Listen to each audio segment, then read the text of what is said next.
Good evening and welcome to the daily Netzach Kitzur. Good afternoon and welcome to the daily Netzach Kitzur on Aruch. Today we're doing Siman Kuf Nun Ches. We're doing the halachas of a woman who gives birth or has a miscarriage. So, Sif Aleph. Yeledes, a woman who gives birth. Bein Yolda Velad Chai, regardless of whether she gave birth to a live child, Bein Velad Meis, whether to a stillborn, Vafila Nefel, or even if she miscarried a fetus.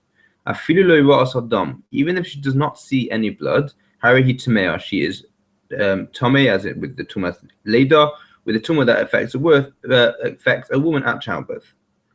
And according to the actual halach, if the child was a male, she remains Tomei for 7 days, mishum later, due to the childbirth. And after that, she can then start counting the 7 clean days. And then go to mikvah. And if the child was a female, he tameh yudalad. She remains tameh for 14 days, mishum later due to the childbirth. After that, she can count the 7 clean days with teveles and immerse.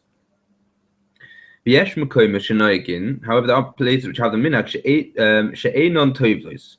Women do not immerse within the first 40 days after giving birth to a male. Will pay Yom Lenakeva on the first 80 days after giving birth to a female. In a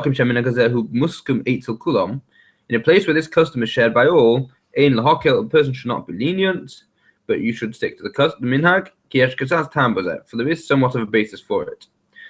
In regard to such custom, it says, listen, my son, to the discipline of your father, and do not forsake the teaching of your mother.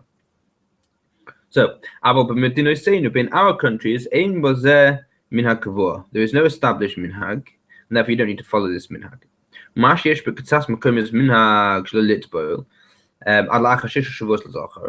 regarding the custom that exists in some places, that a woman after childbirth does not go to mikveh until after 6 weeks have passed from the birth of a male, 9 weeks after having a female, as well as other similar customs. These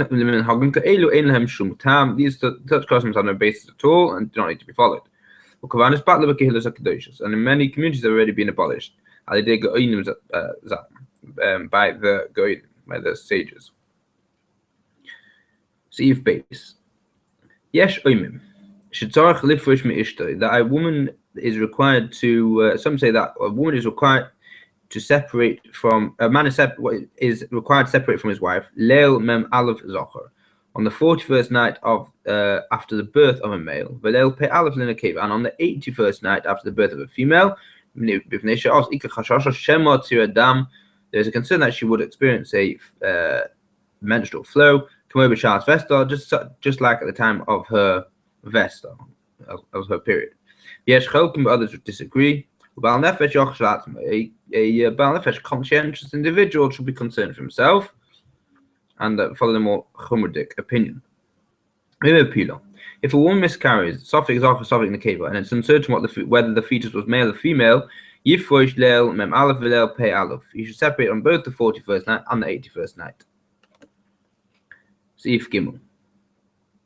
If a woman miscarried something, even if it does not have the form of a child at all, which are rather similar to a piece of flesh or skin, or something similar to that, she is required to be machman and to consider herself betumas laden a keva as being tomei due to having given birth to a female and therefore wait the longer period.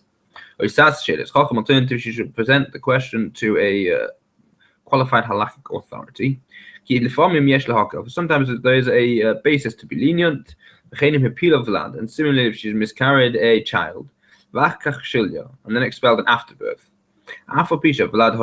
Even if the stillborn child was male, she must be concerned that she is tomei due to having given birth to a female, because of the afterbirth. Alternative, she should present the question to a qualified halakhic authority. Seif Dalad. A woman who is certain that she is not pregnant, she immersed herself in order to be permitted to her husband, and subsequently experienced a miscarriage within 40 days of having relations with her husband that first time.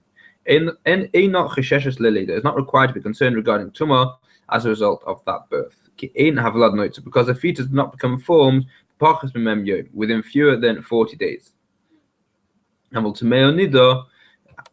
She is, however, regular Toma in Nidor.